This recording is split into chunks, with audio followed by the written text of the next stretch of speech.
Hello, I'm Jonathan Scott, and welcome to On Air Education, a show dedicated to helping parents and teachers with distance and blended learning. We wish to thank our sponsors, Nevada State College.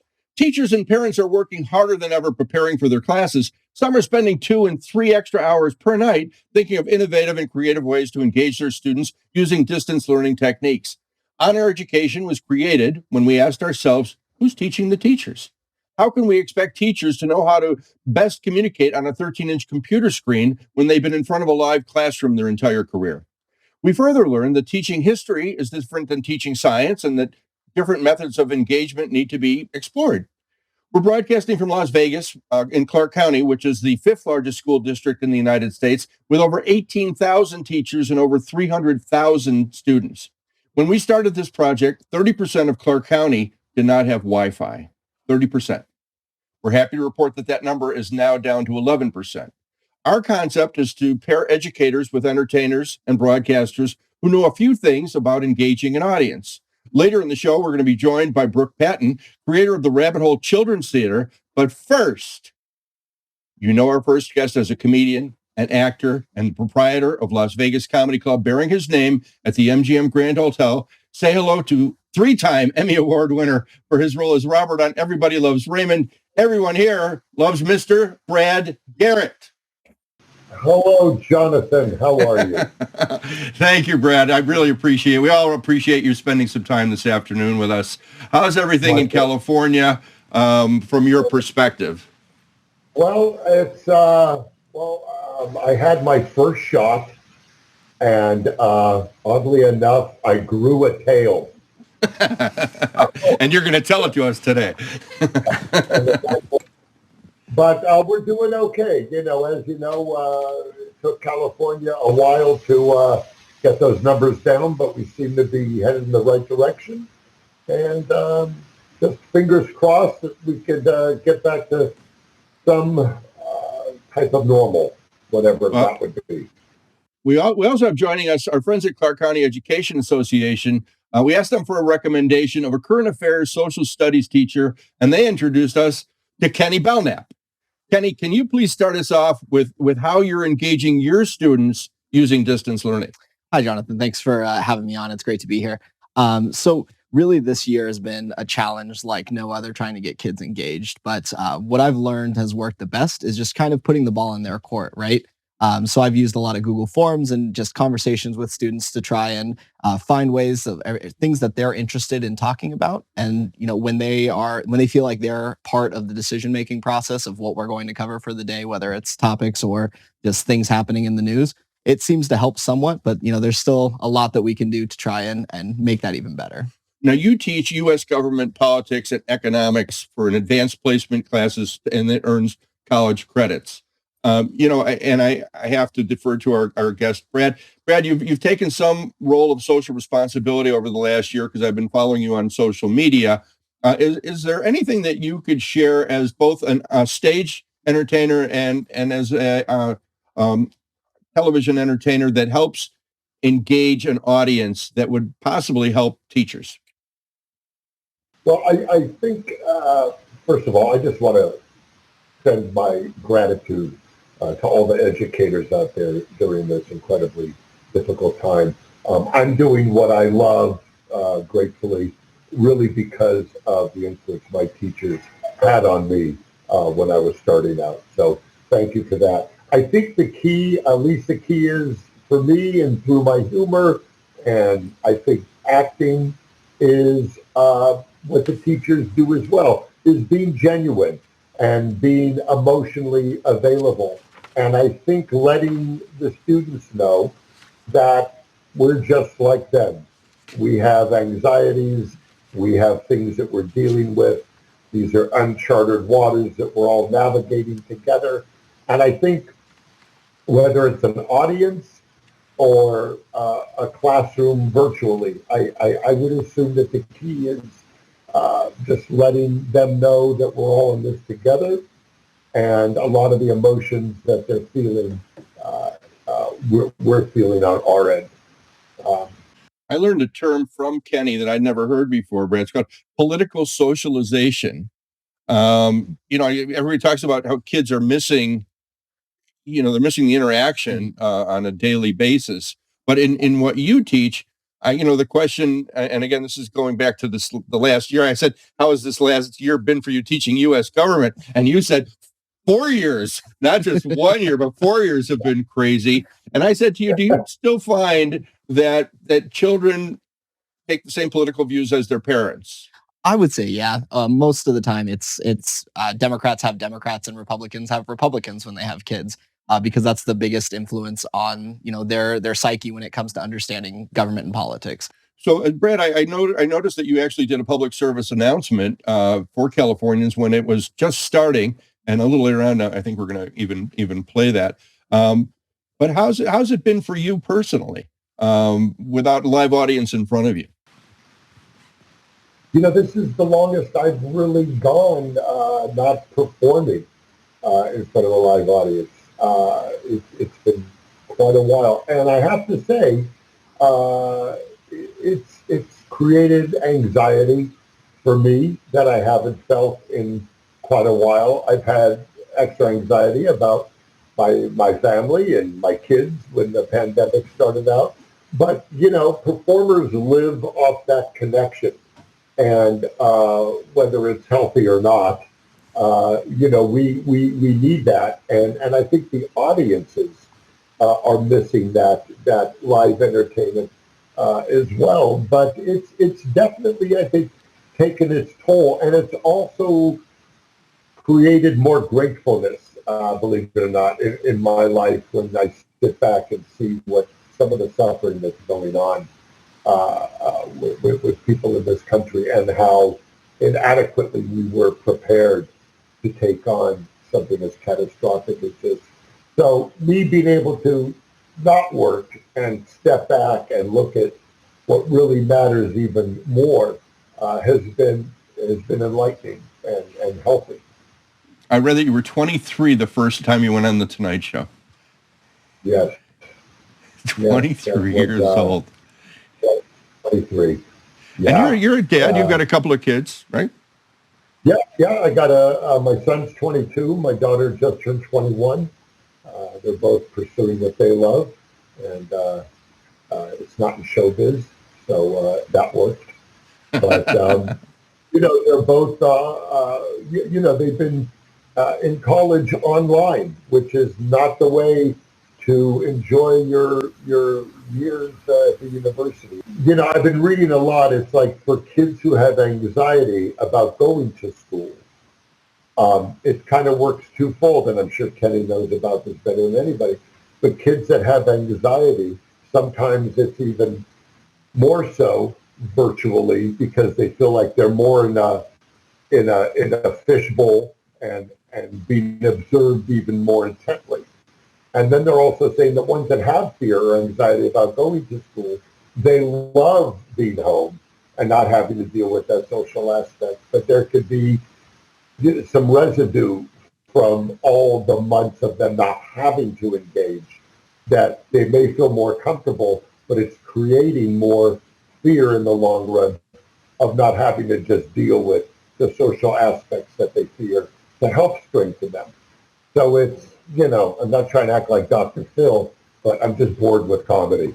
As long as you're not Dr. Seuss, I think we're okay. We're talking with Brad Garrett and educator Kenny. We're going to take a short break. You're watching On Air Education, and again, you can contact us at info@onaireducation.com. We're going to take a short break. Be right back. Whoever you are, you're one of us. Whatever you want, we'll get you there. If you're not like anyone else, you're just what we're looking for. It's time to enroll in your future. Nevada State College.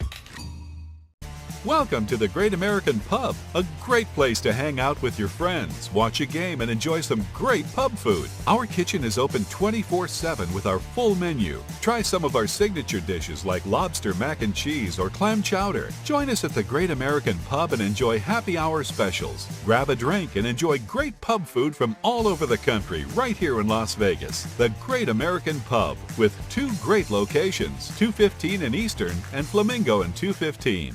In a changing world, it's time to change how we look at college. That's why Nevada State College provides excellence with affordability, a campus with diversity, and programs that offer opportunity. Nevada State College. Be bold, be great, be state.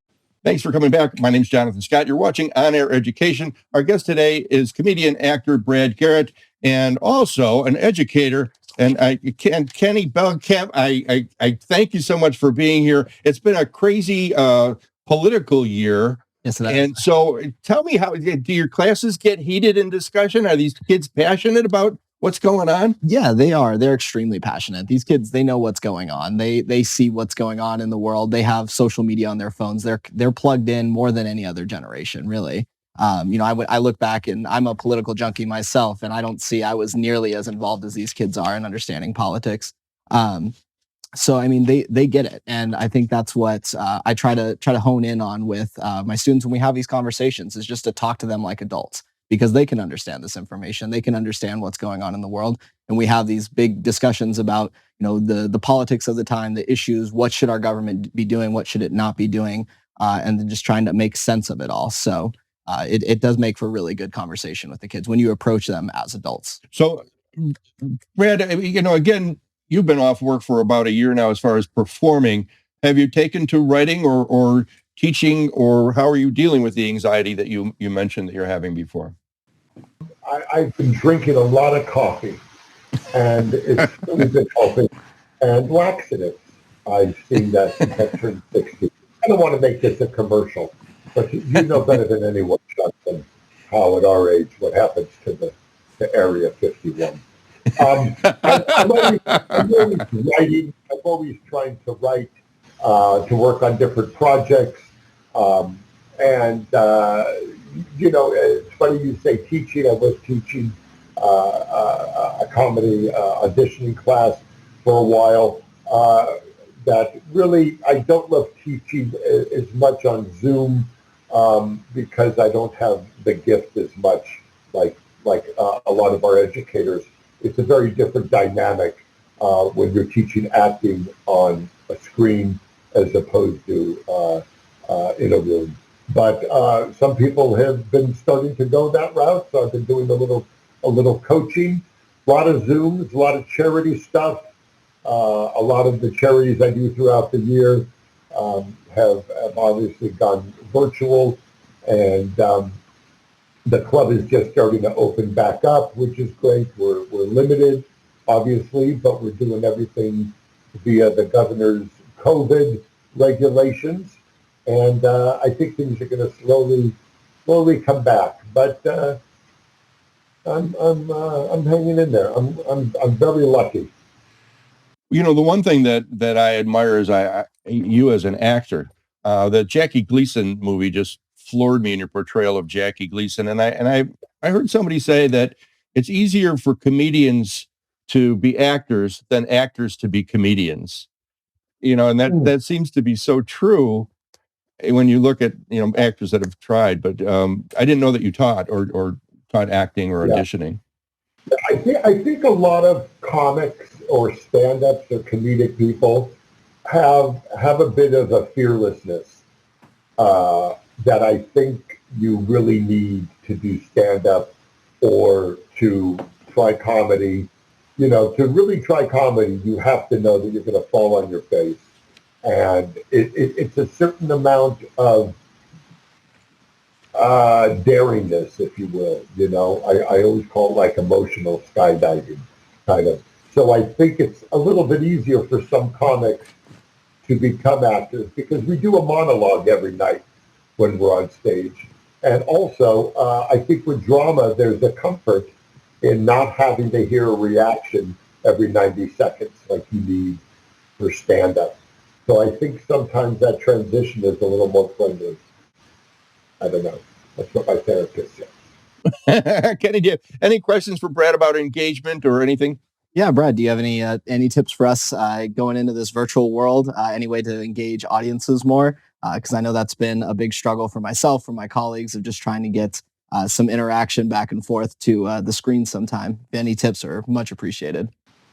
Kenny, you really seem to just have a grasp on it. And it's because you're you have this ease about you.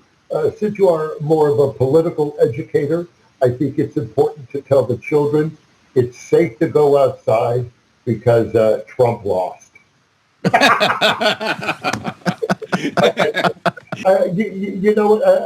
I think a lot of it is just being what I'm sure you are is available. A lot of us put educators and teachers on another level, kind of in a way on a pedestal, as they should be, along with, in my opinion, along with firefighters and policemen and strippers. But I think is for them to know, especially in this era, that we're feeling what you're feeling. We know we're going to be okay. We know we're going to be safe. You're not alone in this, even though you're feeling like you're in a box and alone. It's like the stand-ups that I'll sometimes see. They'll go on stage or they'll do something virtual, and they won't even talk about the pandemic. That's okay. A lot of it is, some stand-ups feel, well, they don't want to hear about it. They don't want. And then there are other stand-ups like myself who can talk about how it scared the hell out of me, or how how I had trouble conforming, or the thing with the masks. How I can't wait to not have to wear a mask. I had no idea how bad my breath was for all these years.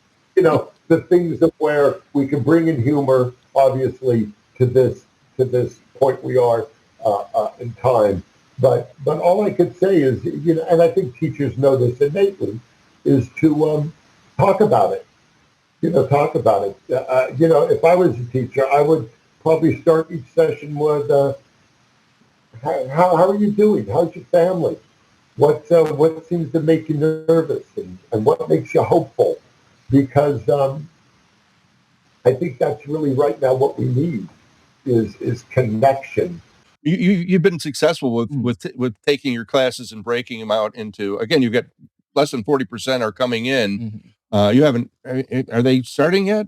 Not yet. We're getting there though. So we'll be with them shortly, within the next couple of days. We'll have kids back in the building. But I've had great success getting kids to discuss things with breakout rooms. Getting them into these smaller groups, getting a way to make it more humanistic, more of an interpersonal dialogue, just to talk about whatever is going on. Just a lot of like what Brad was saying, where it's about bring that human element back. And I try to preface everything I do with them. It's like, I'm learning this stuff too, because I've been teaching for 8 years now, and this has been the hardest year I've ever had. We're building this airplane as we're flying it. So we're in it. We're a team. I tell them out all the time. It's like, whatever, if there's ever anything that you guys think we could try something creative or new that you guys come up with, let me know. And we've done some cool things where we've done some breakout rooms. I think even the best part about with this COVID situation with learning is the freeing up of being able to try things a little bit differently. Like, I haven't had more success with a lesson than what I had the day after January 6th, when the storming of the Capitol had, because I was still processing it. And then I was forced to teach a bunch of kids about the system of government. And, I just told them, I was like, I don't know what to say, because my belief had been, shook in government. So let's just have an open and honest conversation. And, I've never had as many kids just say, thank you. Like, thank you for having this conversation with us. Thank you for, treating us like adults, and we can actually kind of process this and understand like the promises of this country and what we as citizens can do to make sure it's fulfilled. Brad, what was your take on January 6th? I couldn't tear myself away from the television. I couldn't believe I was watching it. Incredibly sad, disheartened, not able to really explain it to my kids, even though they're of the age where they get it. It's just a very frightening time. Hopefully, we'll take it as a giant wake-up call. This country isn't great on learning lessons, and it's surrounded by so much greed, that I think that there just needs to be I just don't know what's going to happen with government. It's got to be a very interesting time for Kenny to be teaching this. you see things every couple months that you find very hard to believe. And I just think that what we saw, the division we are really frightened about, is very much here. And I think on January 6th, the world saw that. I'm worried about how we're viewed not just by our citizens, but on the world stage. So it's we need comedy. Kenny, get out of teaching. And it's got to be a wild time to be teaching politics, but I don't know why it doesn't come down to what we need as a nation on a humanistic level. I didn't think there were so many people that would buy in to things that are just unhealthy as a whole. But we're learning. I spoke with Kenny about that. I said, did you find that your students are 50-50? Mhm. Just like the election? And you said, yeah. Yeah, no, I have a pretty even split for the most part. I mean, with the area of town that we're in, where I'm teaching at Del Sol, we do tend to lean a little bit more left. But for the most part, we do have plenty of conservatives coming up from these young ages. We like to paint these generations, as a monolith of just all these lefties growing up. But no, there's plenty of moderates and conservatives, and they're all over the political spectrum. Any tips for your fellow teachers or parents that are out there? I think just lead with empathy, lead with, just trying to have understanding, try to be creative, try to approach them as adults, involve them in the process, because, we're all learning this stuff as we go. They know what works for them. We know what works on our end, but what works for us doesn't always work for all our kids. So have the conversation, reach out to them. Well, you're doing a heck of a job. We appreciate you. Kenny Belknap, you're watching On Air Education. Our guest is Brad Garrett, zooming in, and we're going to lighten it up a little bit with our next guest, Brooke Patton from the Rabbit Hole Children's Theater, and we're going to take one more quick commercial break. Stay right where you is. Whoever you are, you're one of us. Whatever you want, we'll get you there. If you're not like anyone else, you're just what we're looking for. It's time to enroll in your future. Nevada State College. Welcome to the Great American Pub, a great place to hang out with your friends, watch a game, and enjoy some great pub food. Our kitchen is open 24/7 with our full menu. Try some of our signature dishes like lobster mac and cheese or clam chowder. Join us at the Great American Pub and enjoy happy hour specials. Grab a drink and enjoy great pub food from all over the country right here in Las Vegas. The Great American Pub with two great locations, 215 in Eastern and Flamingo in 215. In a changing world, it's time to change how we look at college. That's why Nevada State College provides excellence with affordability, a campus with diversity, and programs that offer opportunity. Nevada State College. Be bold, be great, be state. And we're back. Jonathan Scott with On Air Education. I want to thank our guest, Brad Garrett, all the way from Los Angeles, California, or parts therein. And of course, our educator, Kenny Belknap, for joining us today. And we've got Brooke Patton from the Rabbit Hole Children's Theater. Brooke grew up in Las Vegas, moved to New York for musical theater school, started performing children's theater, felt a calling to open a children's theater that focuses on imaginary play and nurturing kids' creative confidence. Now, I see we've got your magic wand kit right here. Yes. I've got the magic wand, so I'm going to wave it and make COVID go away. Away with you, COVID. Away with you. Away with you. So tell us about your Rabbit Hole Children's Theater. Yeah. So first of all, thank you for having me today. I'm very grateful and honored to be here. So I founded a children's theater about 8 years ago that really focuses on the importance of nurturing kids' creative confidence through imaginary play. And we do this through classes, camps, birthday parties. And then when COVID happened, we sort of had to practice what we preach and turn to our own creativity and use our own imaginations and sort of develop new ways that we could help bring the magic that you would find in our in-person programming to the comfort of your home. And so we started to develop kits where we would send a different imaginary play kit to kids' houses. And then we would offer classes, camps online. And we are very excited because we are about to launch our second virtual at-home summer camp season, where we created a whole rabbit hole universe called the Rabbit Hole Queendom. And it's filled with 8 different enchanting lands, ranging from the Warrior Princess Forest to the Magic Garden to the Ice Cream Castle. And each week of summer, kids get to come be a part of our camp. And they'll have live components that go with the camp. And then they'll also have an at-home kit that we send to their house that's full with curtains, lights, backdrops, and a character where they really get to develop their own unique character inspired by their imagination. So we really are still keeping our mission of honoring every child's unique creative spirit. So our associate producer, Carol Adams-Hatara, asked, are you going to develop this program for older children? Yes, yeah. We would love to have a youth program and keep ideally having kids be able to start this as young as 2 and then go all the way till 18. And so you're looking for more teachers, if you will, or more, what would you call them? Party throwers?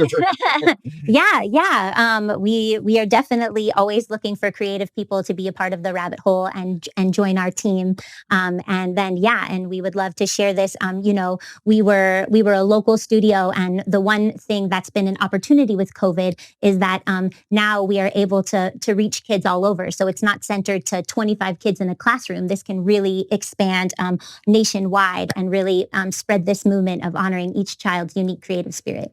So the kids have a week, like 5 days, Monday through Friday, for a few hours, get them out of the parents' hair a little bit. Yes. They can color, they can write their own theatrical play. They've got the curtain, they've got the characters, the costumes, and they could, through virtual, put on the show and have their grandparents and everybody tune in. Yeah. Did I get it? You got it. One more important thing that I think is really important is that we noticed that a lot of kids are getting extra screen time right now. So we really wanted to have a component that is with our camp is as much time off the screen as they are on the screen. So that's why we built this at-home camp where it's full of creative projects and also an audio adventure to spark their imagination. So the audio adventure provides fill-in-the-blank space. So kids are never told what to say, but rather prompted. And then they get to present this show for their families at the end of the week. And some kids like to call grandma and grandpa over Zoom to come watch or invite them to come in. Some kids like to get their stuffies out and perform for their stuffies. And some kids like to make movies out of it. And then some kids just used to like to do it for play. And the website? TheRabbitHoleTheater.com. TheRabbitHoleTheater.com. Yes. Yeah. Brooke Patton, the general of children's theater. Yes. Thank you very much for joining us. Thank you. My name is Jonathan Scott. I want to thank our guest, of course, Brad Garrett and Kenny Belknap from Del Sol High School. I want to thank our associate producer, Carol Adams-Hattar, and of course, our sponsor, Nevada State College. Be nice to each other. And for more information, you can always email us at info@onaireducation.com. Thanks for tuning in, everybody.